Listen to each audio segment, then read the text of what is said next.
Most people think Japanese is one of the hardest languages in the world, and they are entirely wrong. Let me ask you something. Have you ever failed on a language subject? Probably not. It's because language is not hard. Language is not meant to be hard. Here's how I see it. Imagine this is the weakest ant in the world, and this is the strongest ant in the world. But does it matter? Because it's still a ant. I can crush both of them with my foot with minimal effort.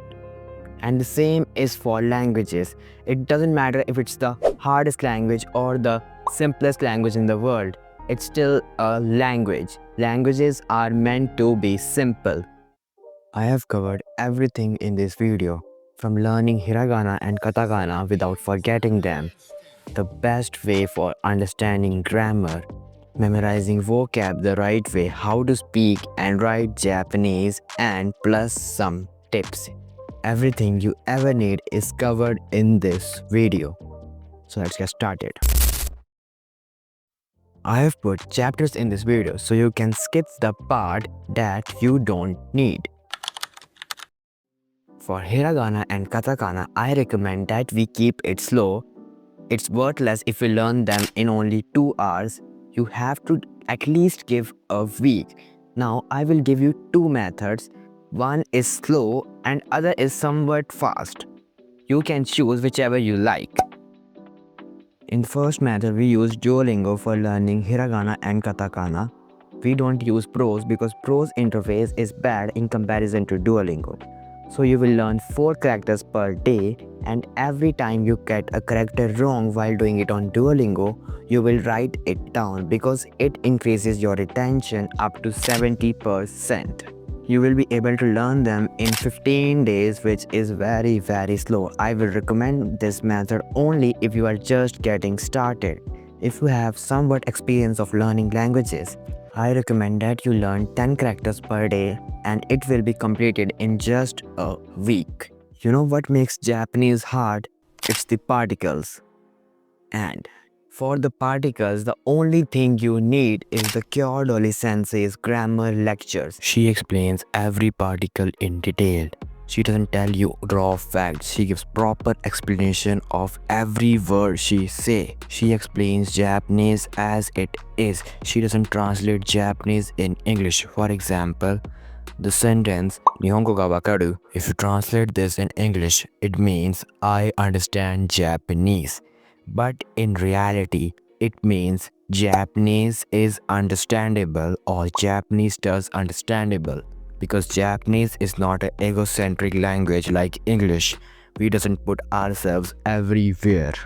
Now there is another resource, Jozu Jules videos. He has also recreated the Kyodoli Sensei's old videos and you can watch them because it has better editing and it is quite good. But he had made only a few videos, so eventually you have to shift to Kyodoli Sensei if you want to learn the whole Japanese, or you just have to wait for the next video to drop down. But you should watch Jojo's videos in the starting because his editing is quite good, which will decrease your resistance for learning grammar quite a lot.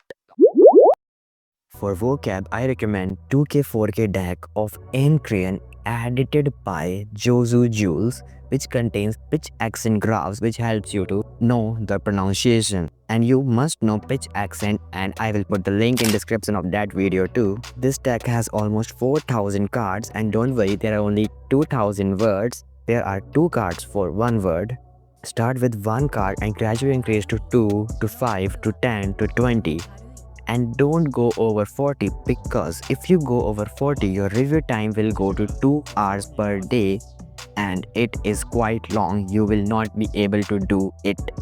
And after you are done with this deck, don't try any new pre-made decks. Just go and immerse in the Japanese content and do mining.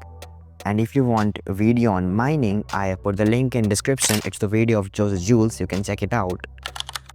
For most of the people, writing is not important. How often do you write in your native language? And if you write barely, then there is no need for you to do writing in Japanese and it is hard too, so you can skip it. Speaking is something that you learn by actually speaking. It's like walking.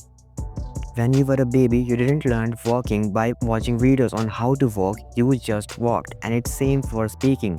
If you want to speak Japanese, you just have to speak it. And it is very important. Speaking gives you the joy, excitement of learning Japanese. So you must speak because you can only say you know Japanese if you can speak Japanese. Otherwise, you just know the theory. You aren't able to practice it in real life, then it's not worth it. So you have to speak Japanese. This is the guide. If you want to overthink, you can watch more videos on how to learn Japanese, or you can watch detailed videos of every topic I covered from the link in description and Start learning Japanese.